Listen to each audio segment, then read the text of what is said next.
All right, hi everyone. First of all, um, I would just like to say that I think I'm like a little sick or something. I have like a scratchy throat, so I will try to mute to cough often. So if you see that, I'm sorry. Um, and so yeah, today we will be talking about the newest, well, the version of the DPA that we have begun using. If you've been in this space for a bit, you've certainly heard all about how there's a new DPA version 2.1, and some of you have even been using it. Well, now we would like everyone to start using the new DPA for every new DPA signed. Um, so I thought it would be a good idea to do a little recap of the DPA and also to provide some criteria for uploading the new agreement, like what makes a good agreement.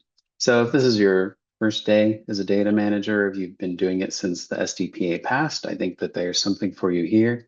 If you are a complete beginner, this will be a lot to take in, but rest assured that we are always here to help you afterward. Um, okay, so I did say that I would hold questions until the end, but Corey has already asked a question. So I have a copy of the NDPA and I filled in my district info, then I send that to vendors. They've indicated they cannot edit it or sign to fill, so I have to send them one copy. Hmm, that is interesting. Okay, I don't have an answer for that right now.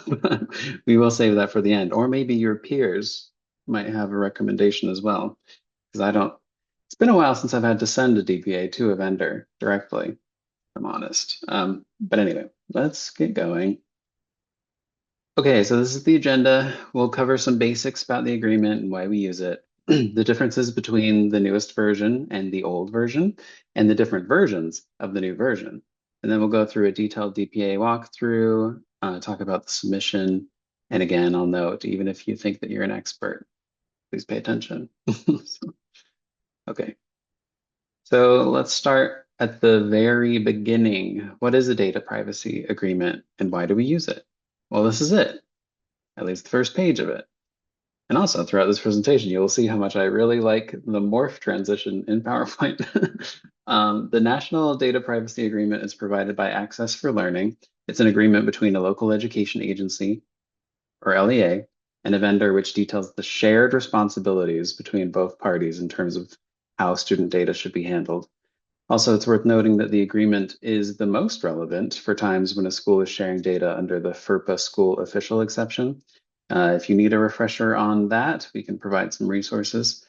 So why do we use it? The DPA is the easiest way for a vendor to attest that they're committed to meeting the floor of the law in terms of the Family Educational Rights and Privacy Act, or FERPA, and Utah's own Student Data Protection Act, specifically Utah Code 53E9309 and the associated board rule.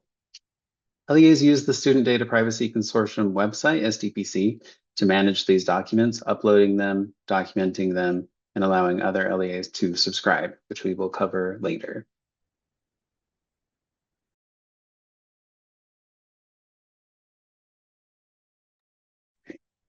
Uh, for reference, let's briefly discuss 53E9309. This section of the Student Data Protection Act details a contractor's obligations, limitations, and restrictions. First, it limits the use of student personally identifiable information for the strict purpose of providing the contracted product or services to the LEA.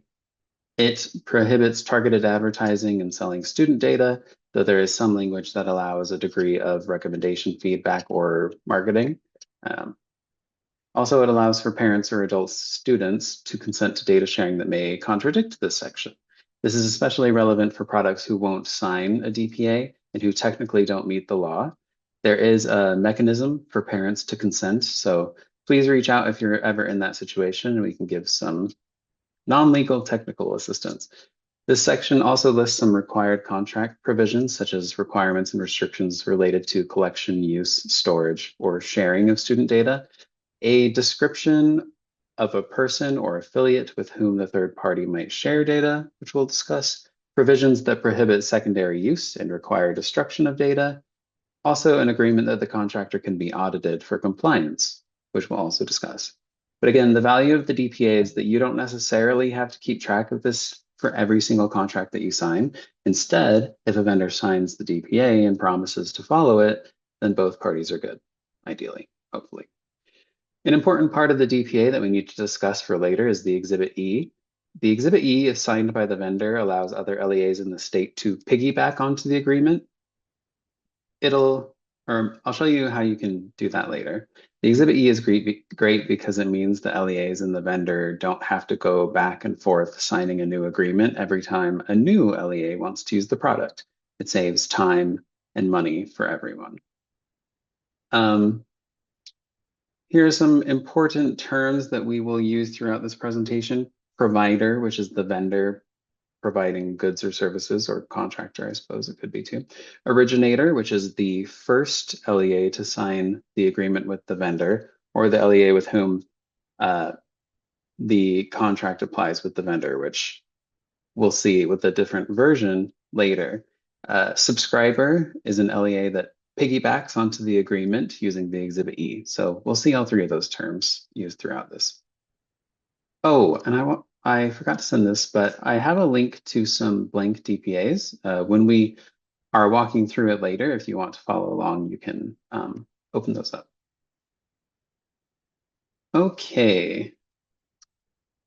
Do I always need a DPA? You might be asking yourself. Not necessarily.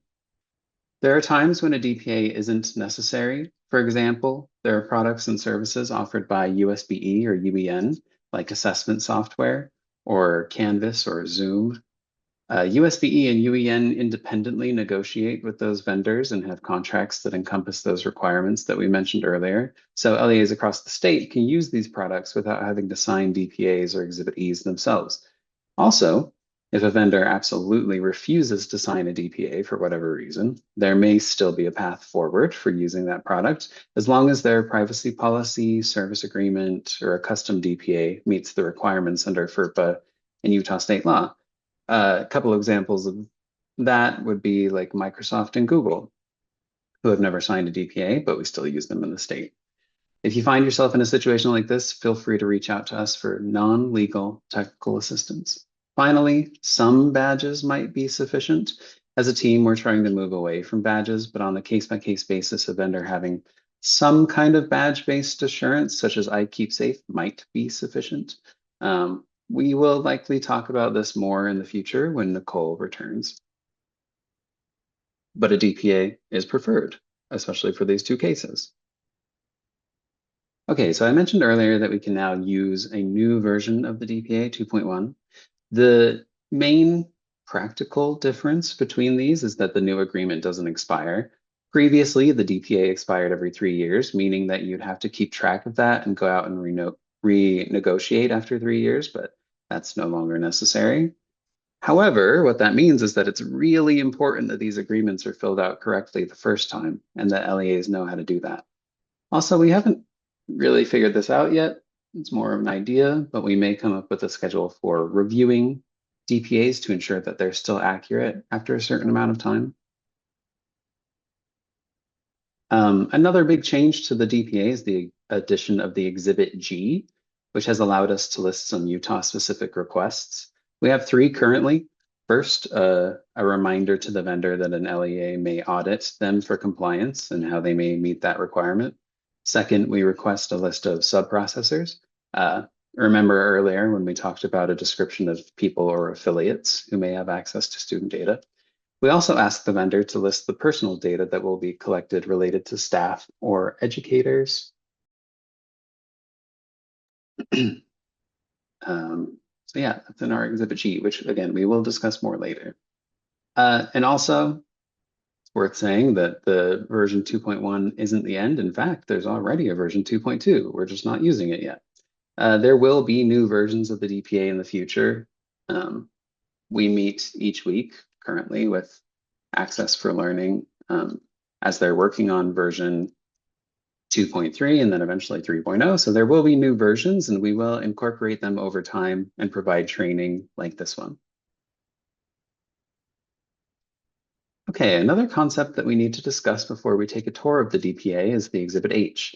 The Exhibit H allows the vendor to add or modify the terms of the DPA. These modifications need to be approved by the Alliance, which is our team, before other LEAs can subscribe with the Exhibit E.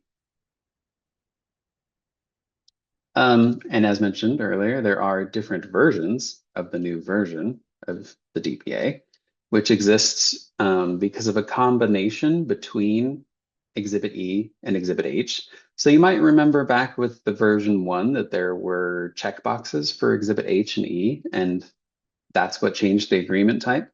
But with 2.1, they're split into 3 separate documents with distinct names, which I think is really useful because it gives like a sort of at the glance an idea of what it is. The first is the standard agreement. The standard agreement has Exhibit E by default, but no Exhibit H, meaning no vendor changes and anyone in the state can subscribe. The second is vendor specific. This has an Exhibit H, which we review to make sure it's acceptable, and then other LEAs in the state can subscribe with Exhibit E because we approved the Exhibit H. Finally, there's district modified. You might remember with version 1 that the Exhibit E was optional. Well, it still is, but if a vendor doesn't want to use the Exhibit E, then the agreement becomes district modified. The district modified agreement has an Exhibit H, but no Exhibit E. Also, so important, if an agreement is district modified, that means that every single LEA that wants to use the product has to negotiate and sign an agreement with the vendor. You can't just go on SDPC and download the agreement and upload it to your own and call it good. You have to have it signed with a representative from your LEA. We do still review the Exhibit H's that are in these district modified agreements, but ultimately the risk and the liability from accepting the vendor's terms are for your LEA and legal counsel to decide. Just heard a sound. Maybe someone left. I don't know. I don't know what that sound was. Anyway, okay, so let's assume that you're originating a standard DPA with a vendor. I'm going to walk through the different sections and exhibits that require either you or the vendor's attention, and we'll discuss a checklist of to-do items related to those, and that's why this is also important for the veterans in the audience. Also, I want to note that we're not going to focus on explaining the terms of the DPA, the definitions and the sections. You and the vendor both sign this DPA, and it has shared responsibilities in it. So it's really important that you read through the DPA yourself sometime, at least once, and understand what it says and what you're signing. And if you have any questions when you're reading through it about the language, you can always reach out, or even if you have recommendations, because again, we do work with Access for Learning for changing the agreement. So please read through it yourself sometime. But yeah, let's begin. First, you need a blank agreement. You have to have a login to SDPC, which if you don't, please let us know. So you'll head to sdpc.a4l.org. Also, we do have links to the blank agreements on our website under the resources, just an FYI. So, and then right down here, there's this button that says Learn About Agreement Types.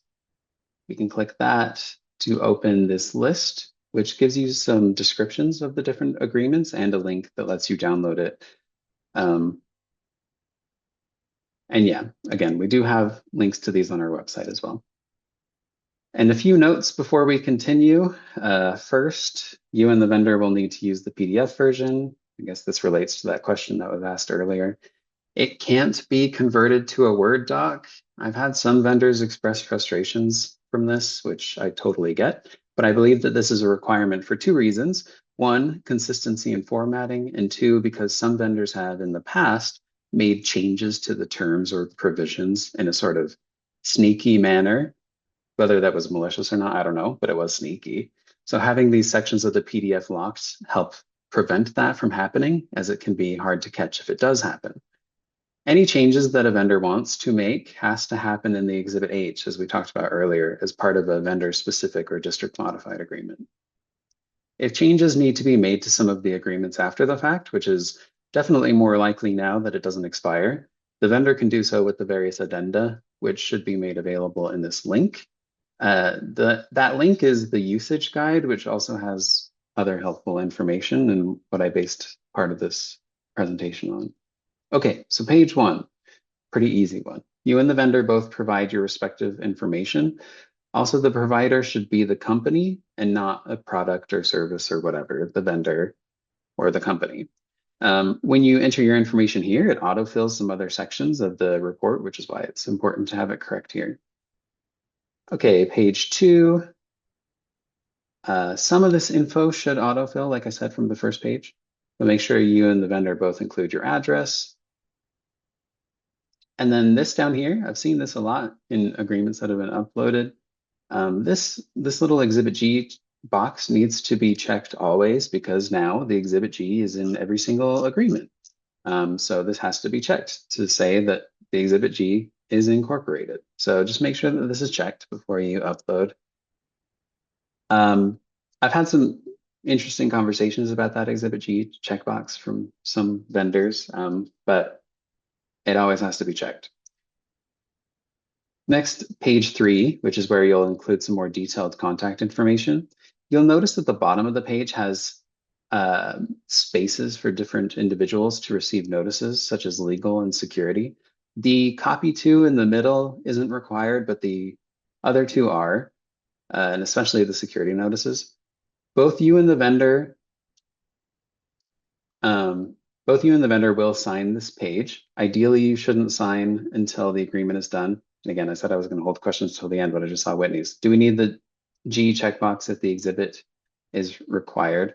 So yeah, the G checkbox has to be checked in all of the agreements because the exhibit G is in every agreement. So it just has to be checked by default. Okay, what was I saying? So Jeremy, you, mhm. sorry, I think her question is more like, why do we even have a checkbox option if it is required? Do you know uh, if, yeah. It's a good question, and one I suppose you would have to ask A4L because it is just their agreement ultimately, and that's something that I can ask. But Yeah, that's what I thought too, that it's probably an A4L mhm, decision, but I think we could look into that. mhm. Yeah, because I agree that it is a little silly to There's have to been check a a box. there's Oh, been a go few ahead, things Whitney. on the DPA that like people miss on like every single one, and that's one of them. Yeah. And so I don't know if we have the power to edit it as a state to make it a little bit more user friendly for the vendors so that we aren't having to go back to them with the same things on every DPA, Hmm. or if it has to be above us. Yeah, and that is a good point. I can certainly ask the A4L people why that little checkbox has to be there, but even to your point about helping the vendors, that's something that we've spoken about of wanting to have more resources available for the vendors. Yeah, like Nicole mentioned, she sends out a basic instruction sheet. And we've thought about creating some of those resources too, and probably will, in addition to some other things that we've discussed. So hopefully that is the goal. Like my goal with this presentation is to help you all understand these little checklists of things to do, but also the hope is that I can have something similar for vendors too, because I agree it is frustrating to have to go back and forth. And yes, David Soleil is still with A4L. Okay, so back to the presentation. Both you and the vendor will sign this page. Ideally, you shouldn't sign it until the agreement is done. Normally, you'd fill in your info, send it to the vendor to do their part and sign, and then you sign when you get it back, and then you upload, ideally.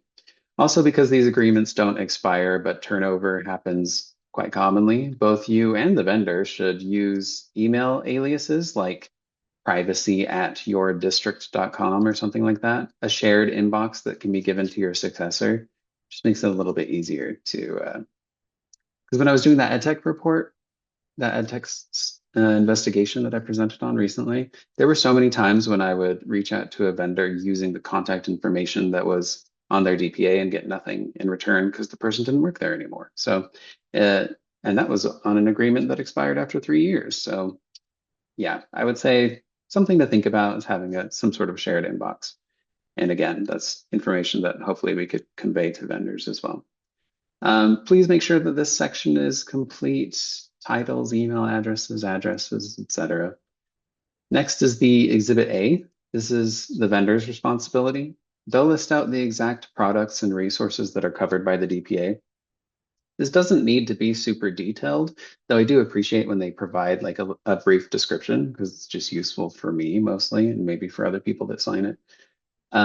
Also, as has been a hot topic of conversation recently, it's very helpful if the vendor is super clear which exact licensing a school would need to be covered by the DPA. Some vendors have free versions of their products, and those free versions are not compliant with FERPA or our state law. So you need to know that to make an informed decision, and every LEA that signs onto it with an Exhibit E needs to know that too. So please be mindful of that. And again, that is the vendor's responsibility mostly, but also very important, the vendor should not be providing unnecessary information here or suggesting their privacy policy takes precedence or trying to make changes to the DPA. As mentioned in the terms of the DPA takes precedence over a vendor's privacy policy and the service agreement when there are conflicts. So no terms here, please, because that does happen on occasion. Next, the Exhibit B, which lets the vendor indicate the types of student data associated with the product or products. Each column here should match the products or resources listed in Exhibit A. So if a vendor lists 5 products, there should be 5 columns. There are exceptions to this, such as when the data is the same for every single product or resource. And usually there's a way for a vendor to sort of capture that where, like maybe in the one column, they'll say all products or a combination of products. But yeah, there should be something in that top box to make it clear what the column is referencing. Also, the vendor should put R and O for required and optional into these boxes, not yes or X or anything like that, just R and O. Also, this little box at the very, very bottom of the Exhibit B is something that happens on occasion. Some vendors will mark this box at the bottom saying there's no student data, but then they'll also mark some other boxes in the Exhibit B. So if this is marked, there should be no student data associated with the resource at all. Next, the Exhibit D. It needs to be completely blank and just left as is. The Exhibit D is when you have special instructions for destroying student data. For example, if you stop using the service, you could fill out this form and send it to the vendor to request deletion. Or at the end of each school year, you could even send this form to request deletion of graduated students' data. Or if you just needed to request deletion for one single student's data, you could do that with this form. So that's why it needs to be blank, because it's just something that you're expected to fill out when you need it. Next is the Exhibit E. Remember that this is present in the standard and vendor-specific versions. You'll enter your information up here and a date. Down here is where the vendor needs to put an email address. This is where subscribing LEAs should send the Exhibit E.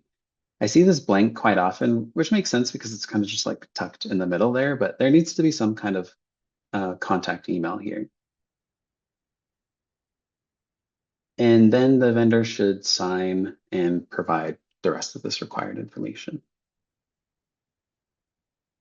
Okay, on page 2 of the Exhibit E, you'll want to make sure that your LEA name and the provider name are here. I think that this should autofill, but just double check it. And also the vendor would basically copy and paste the Exhibit A here. Like I said, in the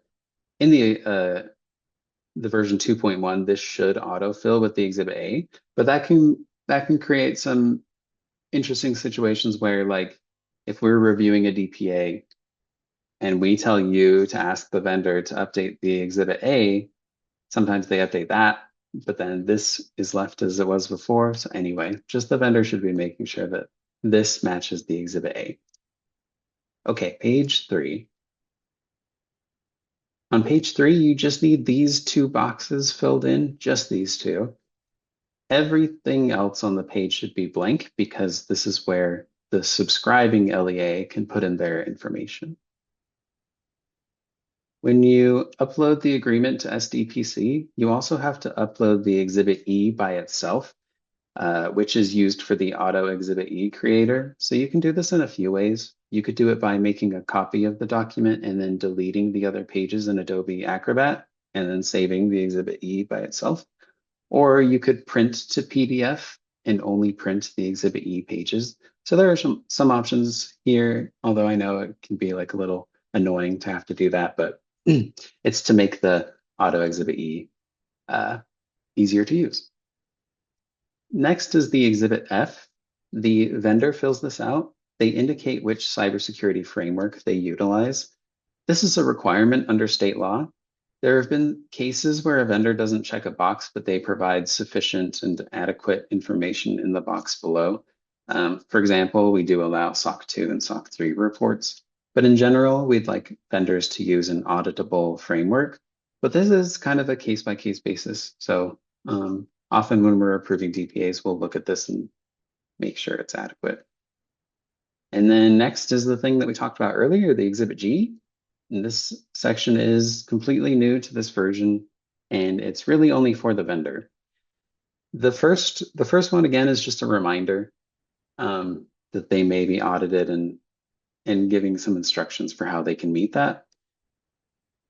Part of the justification for putting this here is that some vendors would read the audit provision and they get like a little spooked about it. And then they'd write like an Exhibit H modification.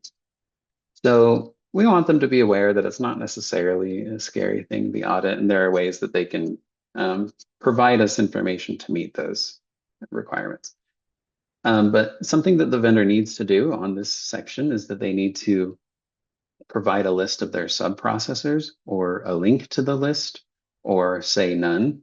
Because the agreement doesn't expire, I prefer a link because vendors' sub-processors tend to change over time, but a list is fine. But yeah, something needs to be in there. Can't be blank.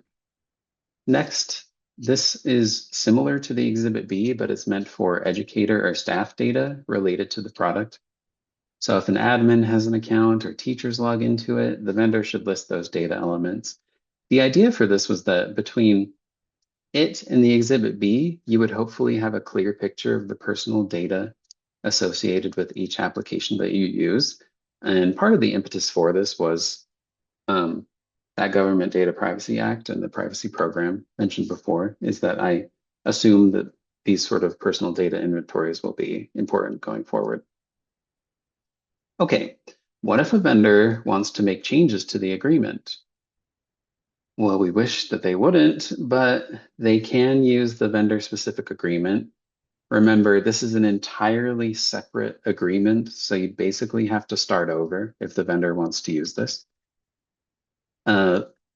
As mentioned, the vendor will list their modifications in the Exhibit H, and they can only go in the Exhibit H. I've seen sometimes, again, where vendors are trying to change terms within the agreement themselves, or they send a separate list or whatever. That doesn't really work. Some vendors that have like a lot of changes can have them in a separate document, but that document needs to be appended to the DPA before being uploaded. It needs to be one agreement so that everyone can see it. After they fill this out, we then review it, and we may ask the vendor to make changes or reject certain aspects of the vendor's Exhibit H. Often in cases like these, you will be the mediator between us and them, which again, I know can be a little annoying, so sorry about that. If we can't reach consensus with the vendor, then they need to use a district modified agreement. It's also worth noting that the Exhibit H could be used for district modifications too, in the case of the district modified agreement. I don't know that I've ever seen it, but it is possible. And related, what if a vendor doesn't want to use the Exhibit E? Again, we really wish they would, but they can use the district modified agreement. Again, this is an entirely separate document, so you would need to download it and fill it out. Okay, and then one very last thing before you upload, make sure that you print to PDF or lock the PDF in some way so it's not fillable anymore. And then that's it. You did it. Congrats. But also you're not done because you have to upload it. So let's go through that process too. So when you're in SDPC, I couldn't get a screenshot of this because mine looks different than yours, but there should be a link toward the top that says, I think it says manage agreements, and then you click add agreement, and then it takes you to this screen. So again, we're assuming that we have originated a standard agreement with the vendor. So nobody else has originated an agreement, just us. So we click yes, we have a signed agreement. And then we choose what type of agreement it is and whether you're the originator or the subscriber. In this case, again, we are the originator. So we would click that top box. And then it brings you to this page. First, you would select a resource at the top from the drop-down list, which this drop-down list, this is just a complaint, has been really buggy for me lately. But anyway, if it doesn't exist, you'll need to request it first. So yeah, if there's nothing in there, then you click that request to add a resource button instead. And then you kind of have to wait a bit before you can upload it because it has to be in the system.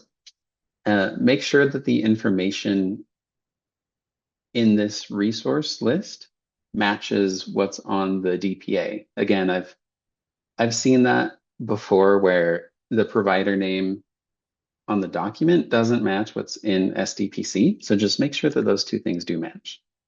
Next, we'll select the agreement version and the date that it was approved and expires. And remember, version 2.1 doesn't expire.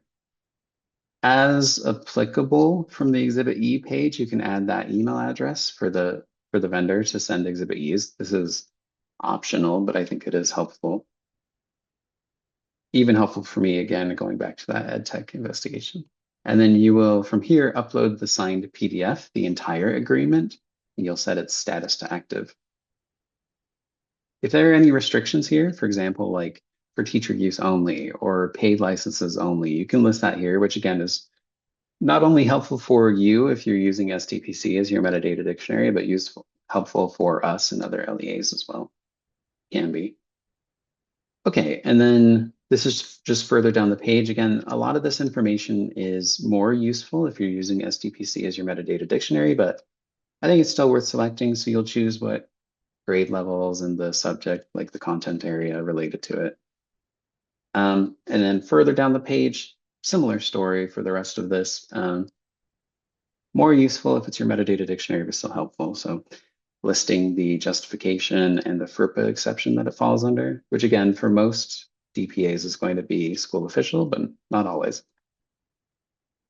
I don't have a screenshot for this next page because I didn't want to push the button, but this is where you would upload the Exhibit E that we extracted earlier. It asks you to upload some supplemental information, I believe is what it says. So this is where you upload that Exhibit E.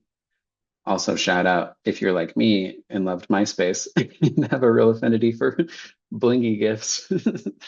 Okay, what happens next? So after you submit it, we will then review the DPA. It goes into a queue for us, which again, right now I will apologize because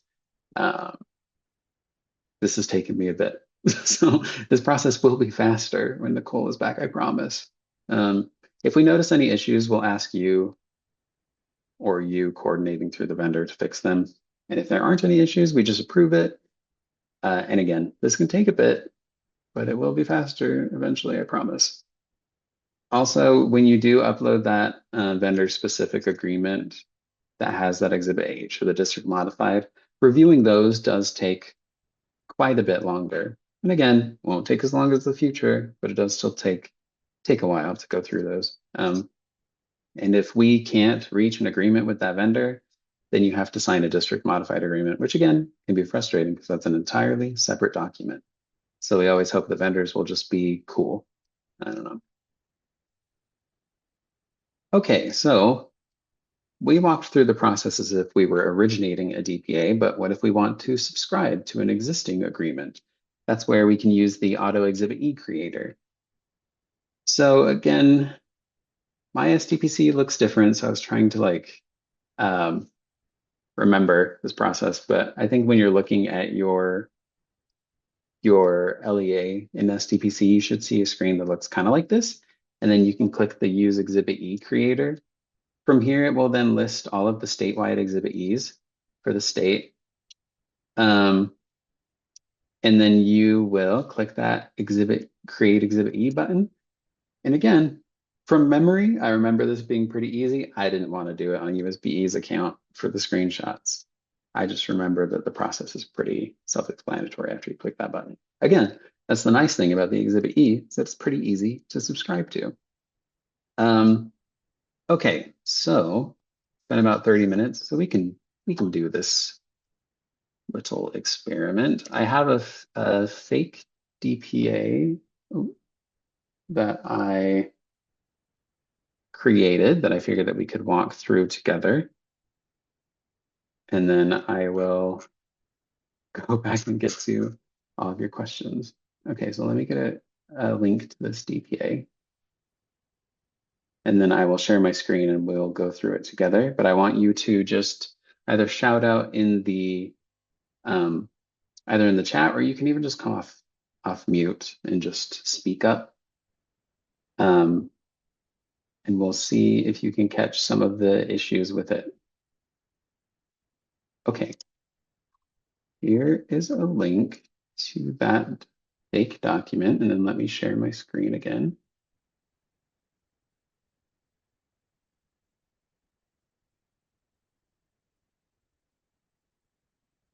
Okay.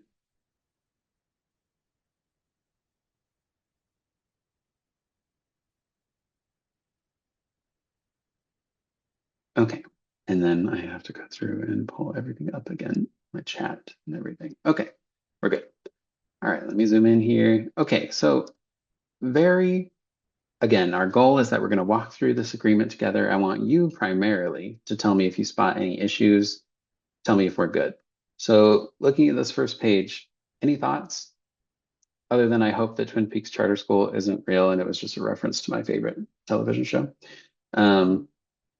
Thoughts about this?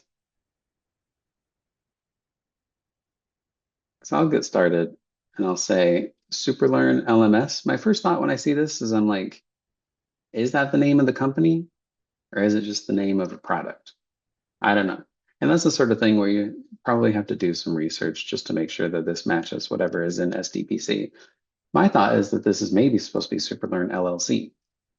But the problem is once you put it here, then it populates everywhere else. So second page here. Does this look good? I would love some confirmation.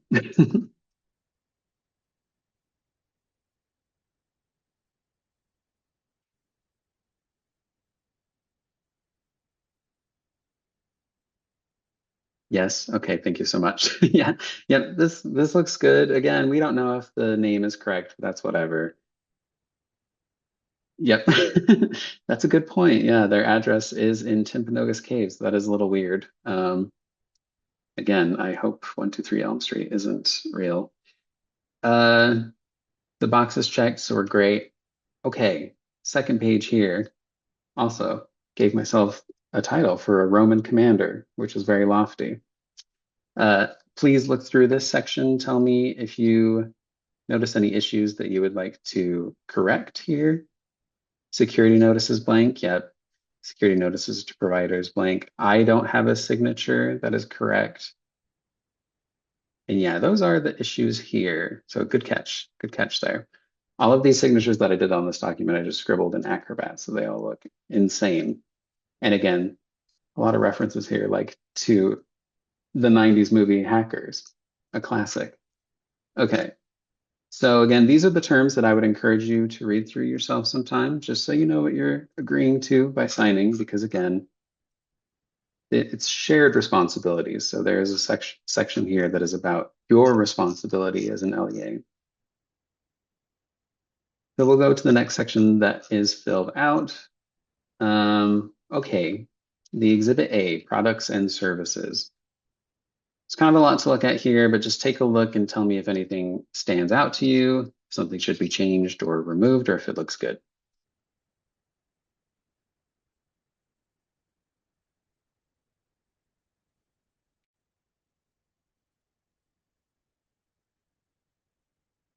Yeah, there are some added terms.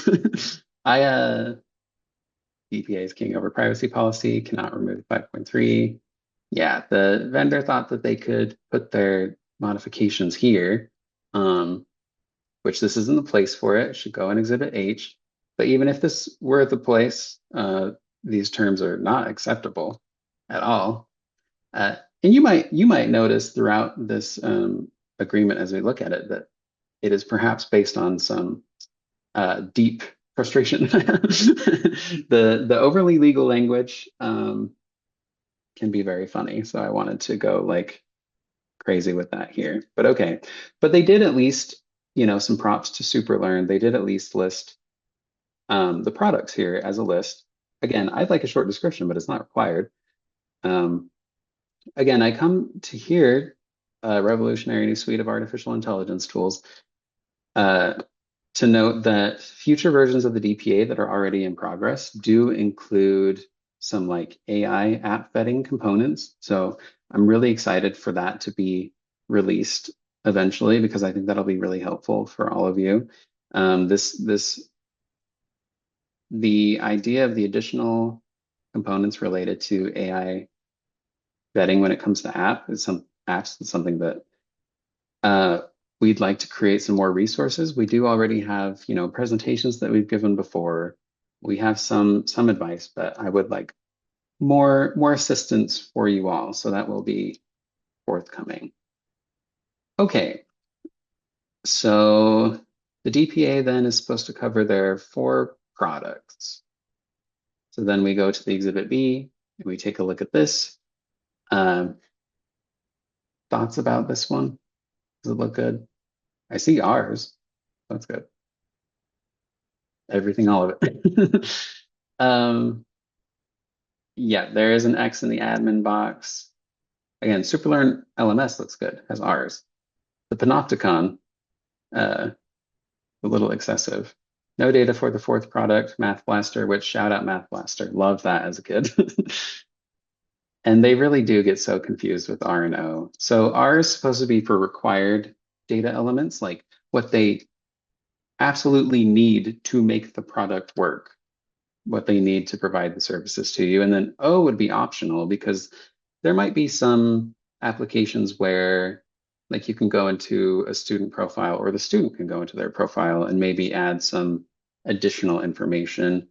Or again, if it were a product that were more related to teacher usage, there could be components of it where, yeah, you don't need to provide all of this information. It's optional. So it's helpful to have that listed here so that you as an LEA can know, okay, well, if I want to follow some principles of data minimization, then maybe as I'm rostering this application, I can focus more on the required elements and sort of discourage some of the optional ones.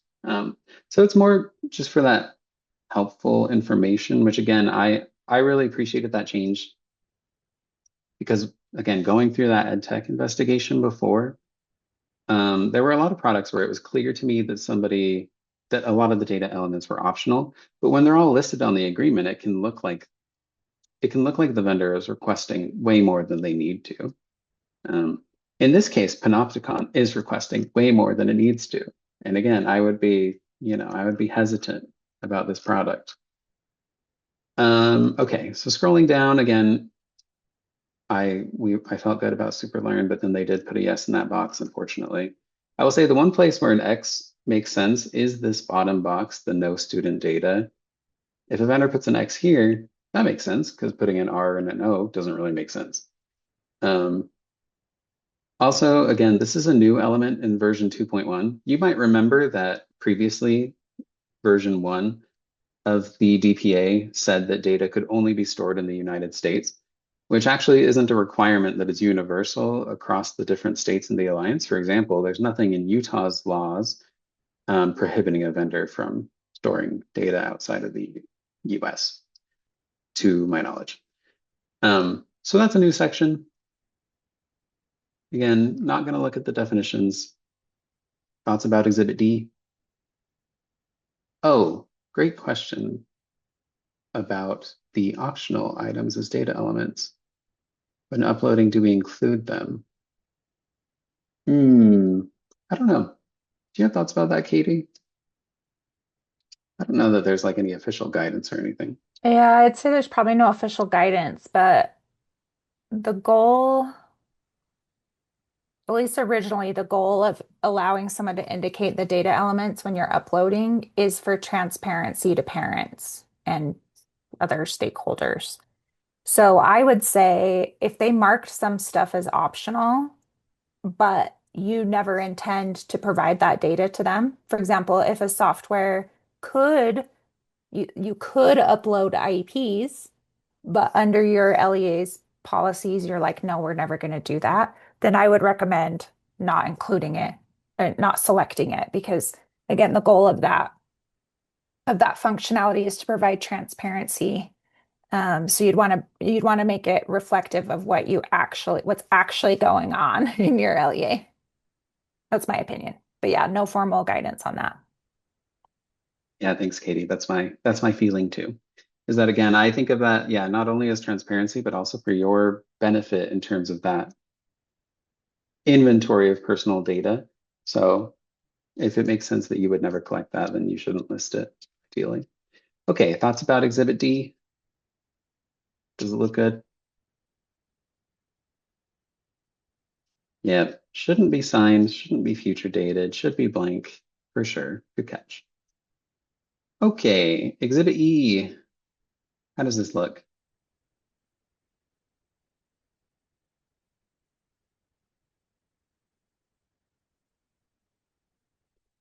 Yeah, missing the date by the originating LEA, no email included. Again, I see this missing a lot, which again, I can understand because it is kind of in a weird place, but I know that's a good signature, right? My mouse scribbles. Yep, good catches there, everyone. Okay, this next page, how does this look? Ignoring the fact that we're going to ask the vendor to change the Exhibit A. How does this look?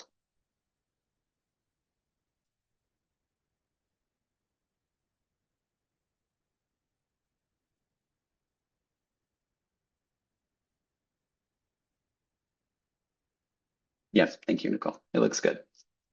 Okay, last page of the Exhibit E.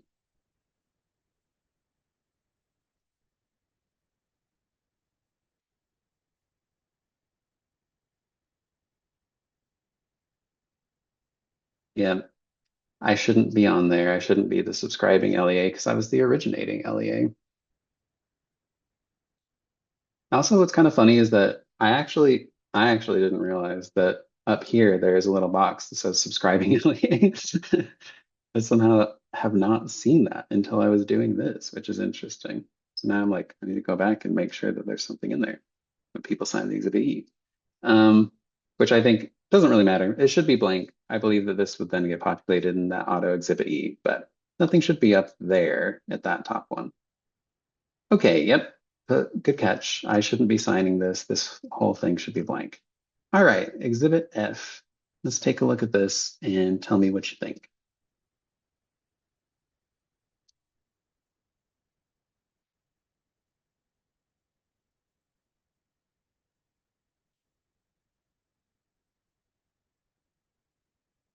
Boo.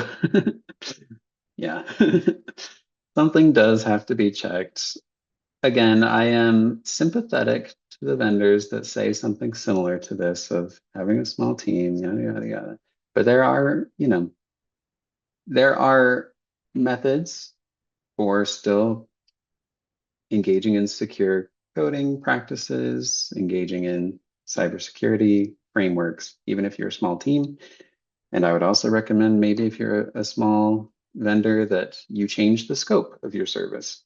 Like maybe you minimize the amount of student data that you need if if you don't feel like you can protect it adequately. So something needs to be checked here. Again, if a vendor does put something else in this box, we do look at that on a case-by-case basis, and we might decide that it's okay. But again, this is where there's always a risk no matter what. Even if a box is checked, there's always risk no matter what, which is why it's helpful to have a framework because then there's something to audit against. There is something that they are claiming that they're doing, which we could then determine if they are later, maybe, hopefully. Double dog dare trumps a pinky promise. Oh, you're right. Okay, good catch there. Exhibit G, how does this look?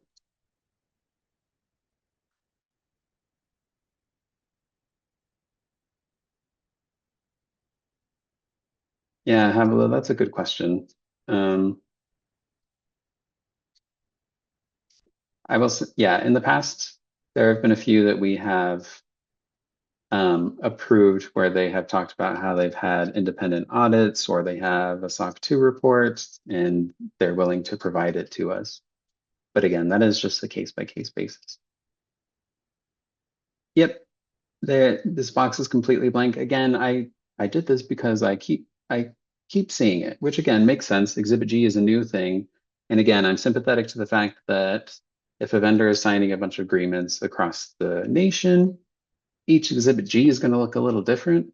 So I do understand it, but yeah, there needs to be something here, a link or a list, or they need to say none. And then this page, how does this page look?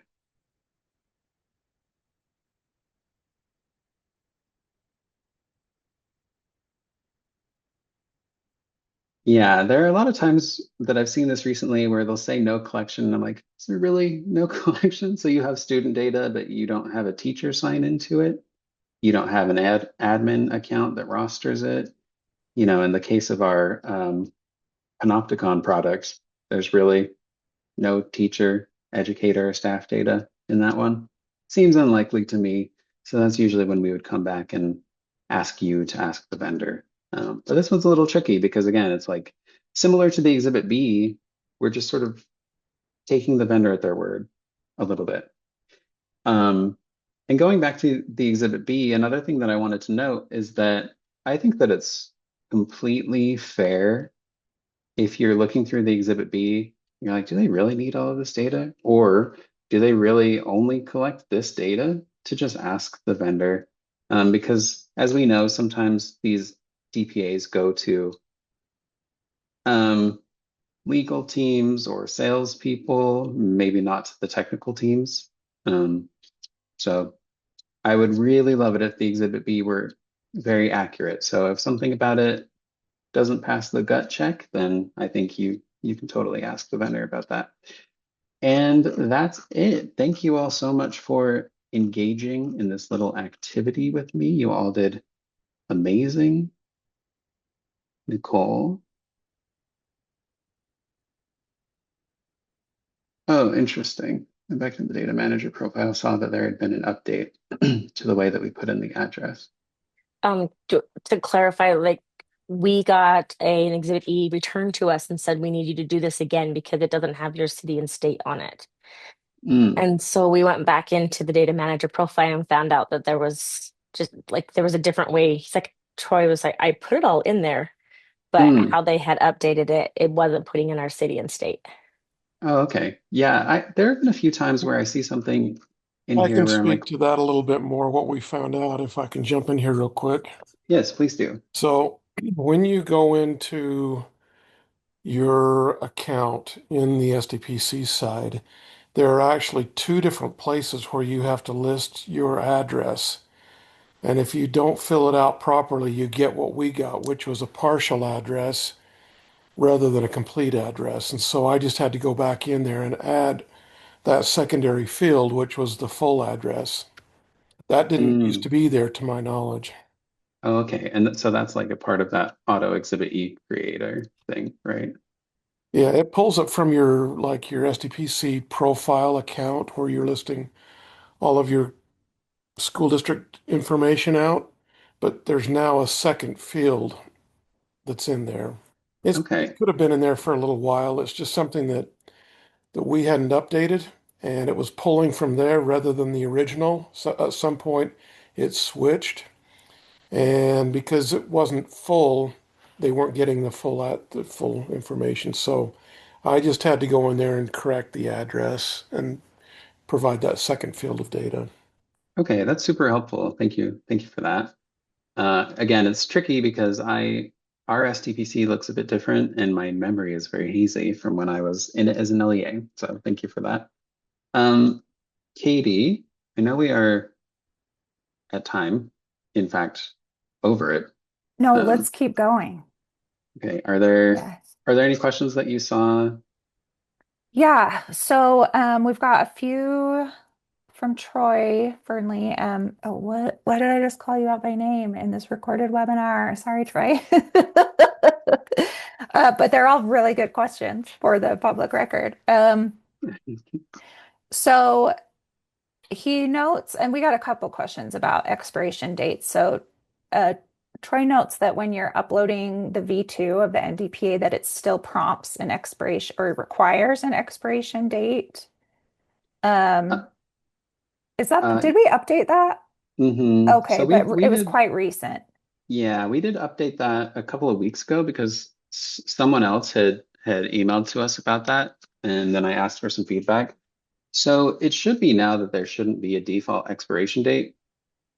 There shouldn't be, at least as of, I don't remember when that was, maybe a month ago, Maybe less a than that. month. Yeah.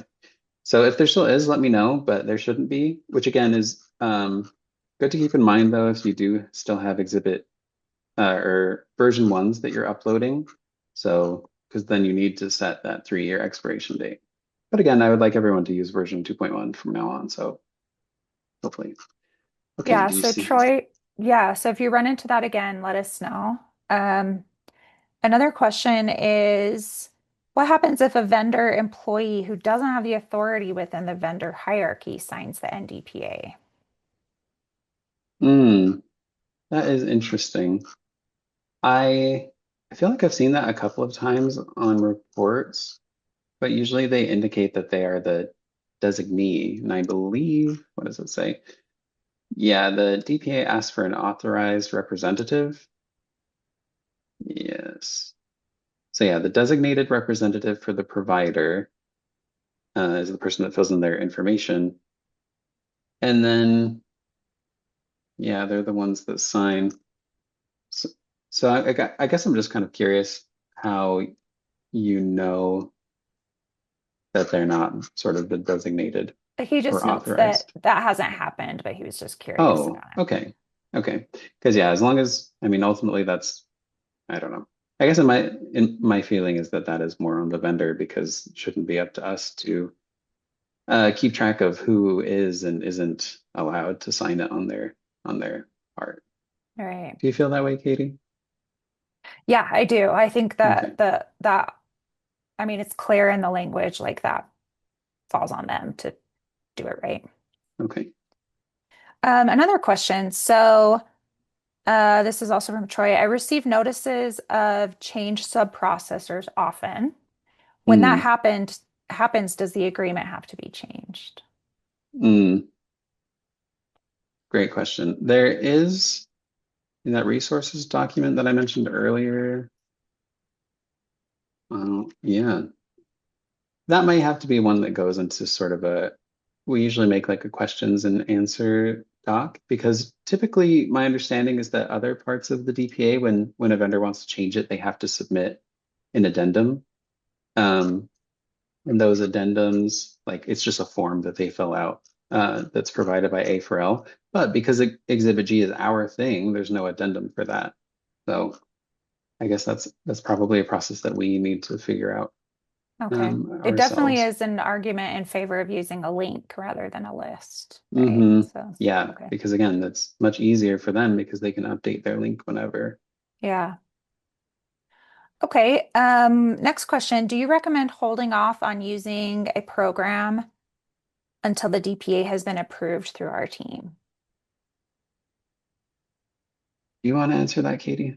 Yeah, I think the answer is yes, because even though I know that answer is not convenient, and the reason I say that is because under the law, all of this contracting is supposed to happen before the data sharing takes place. So, yeah, that's my answer. What do you think, Yeah, Jeremy? that's my feeling too. And I know that it can be, well, again, especially right now because we're kind of backed up on approving, I know that that can be really frustrating. And so I guess I kind of waffle a little bit where it's like my official stance is that yes, you should wait. And then like right now I'm like, well, if the vendor is willing to sign a DPA and it looks good and they're just waiting on us. But yes, I defer to Katie and the official Yeah, stance. and I would say if there's something that's just like that you really need us to prioritize, just like shoot Jeremy an email and maybe we can do that in these busy times. Yeah. Okay, let's see. Oh, there was a question about why why distinguish between R and O? And I think you verbally kind of addressed this, but do you want to speak to that again? Yeah, I did see that chat as we were speaking, but I think that it is, again, useful for that data minimization component. Because again, that is a component of what we talked about earlier, the Government Data Privacy Act, is that ideally we and the vendors that we contract with should be only collecting or processing the minimum amount of information needed to perform the job, to perform the service. So I think that if a vendor is telling you that a bunch of things are optional, then maybe that gives your LEA the ability to say, okay, well, we don't want to upload those items. Can help with rostering, I think, and also maybe some training for teachers of being like, well, I know that the product says that you can do this, but maybe you don't need to. So I think it's helpful. Yeah, I agree. Another like very specific example of this is there have been lots of conversations about whether like special ed information is appropriate to enter into an AI system. And that decision currently falls on the LEAs to make a decision about that. So that could be, like Jeremy said, that could be an opportunity to sort of reflect on the situation and ask yourself, like, oh, do we really want to, allow this system to ingest that information? Okay. If so, regarding Exhibit F, if they add something, do they need to provide proof like SOC 2 compliance? Yeah, I that's the sort of thing where it's like in an ideal world, I would say yes. If there were like an executive summary of one of their SOC 2 or SOC 3 reports, or they could point to some of their audit findings or reports or any certifications that they might have, that would absolutely be ideal. And that's why it is more of a case by case basis when any information is in that box. Do you agree with that, Katie? Yeah. Okay. Okay, next question. Using the version 2.1 agreement, knowing that they don't have an expiration date, in the SDPC portal on agreements, should we clear the expiration dates that appear after signing in Exhibit E?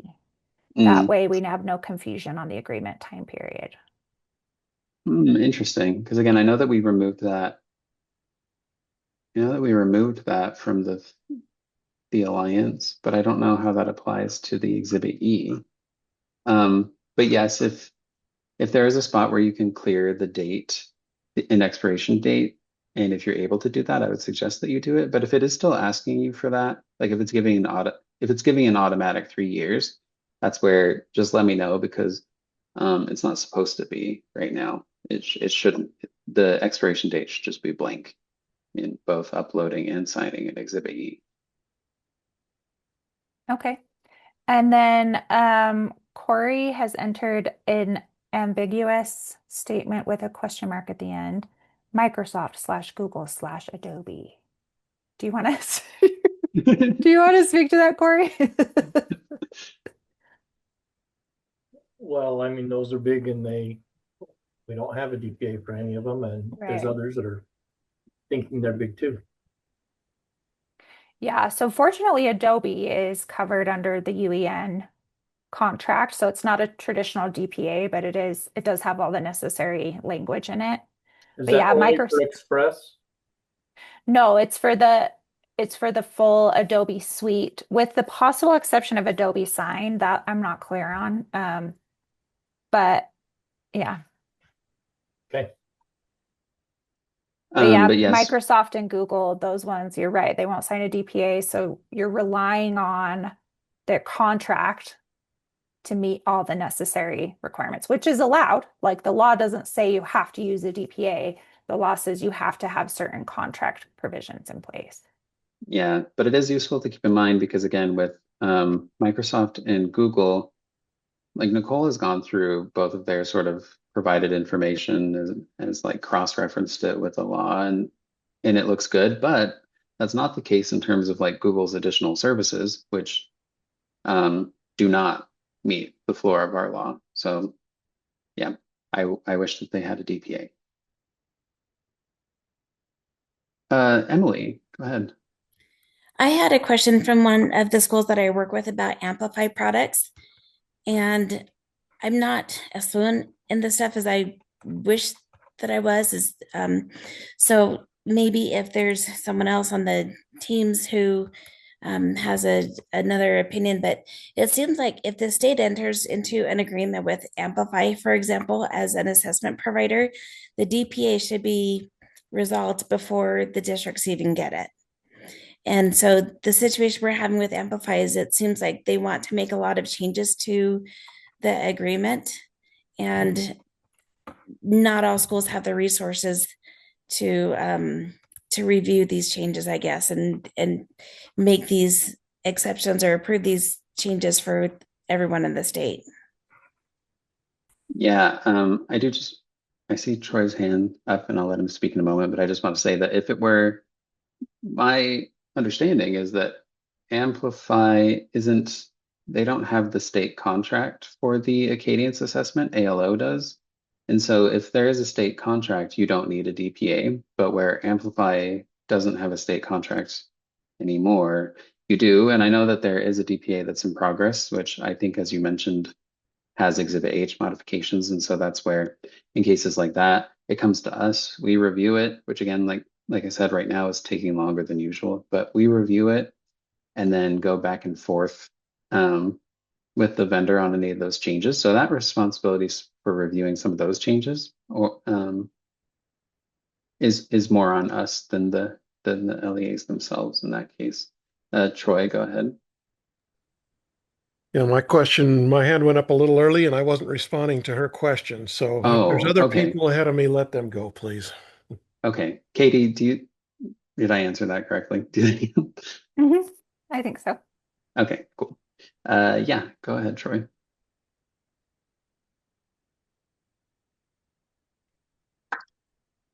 Okay.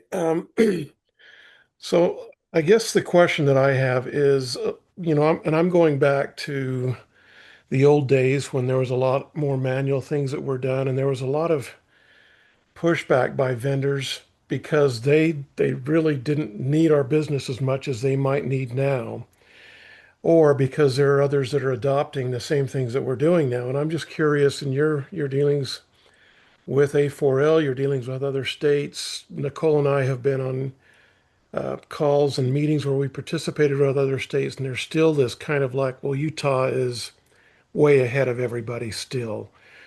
And so it still continues to make it challenging for us to get these vendors to say, okay, we'll make these changes because we are traditionally and a lot of times the only ones that are pushing for these changes. And they're sort of like, well, it's this way or it's not going to happen until I think everybody begins to adopt this and begins to push for the same changes. And I'm just curious, in your dealings with them, are you seeing that we're getting closer to that, or do you still see that we're a ways away from that? Yeah, that's a really interesting question and something that Katie and I have spoken about recently, where it's I feel like there is a temporary, hopefully temporary moment where it's kind of in the opposite direction a little bit, where vendors are sort of more likely to want to make changes to the DPA and more sort of hesitant to sign the standard DPA because of maybe some like high profile data breaches or more scrutiny on the DPAs. So I think that right now there's maybe more hesitancy on vendors, but part of the benefit of that A4L development in developing the new versions of the DPA is that there are vendor representatives in that group, and it goes to vendors to look at. Because as they're working toward developing newer versions, the hope is that they can get the language to a place where vendors feel less likely to want to request an Exhibit H. So yeah, to your question, I suppose I'm sort of more interested to hear some of the experiences of LEAs that have been asking vendors for these things. Because again, I feel like I see more Exhibit H's now. But yeah, Katie, do you have thoughts on that too? No? Okay. I don't know if that answered your question. I was just wondering if we're going to reach a point in time to where uh, there's going to be a lot of standardization across all districts across the United States that vendors aren't going to require all of that pushback, that we'll have a lot easier time to get an agreement in place, or is it only going to get worse? Yeah, that's a good question, and one that I'm unfortunately not sure. I think another thing that will probably help with some of this is that right now tech is like a big, they handle negotiations for DPAs for multiple states. And so I think that a lot of what they do ends up sort of trickling down to some of the other states. And they're currently only using the version 1 of the DPA. So when they start using a new version, I think that it will get better, but I agree with Katie that I think it will get worse first, unfortunately. Mhm. Oh, yes, and to the typing club question, um, it that exhibit H was basically done and was sent back to the vendor, and we just haven't. The LEA I was working with hasn't heard back from the vendor, so sorry about that because I know a lot of people have been asking.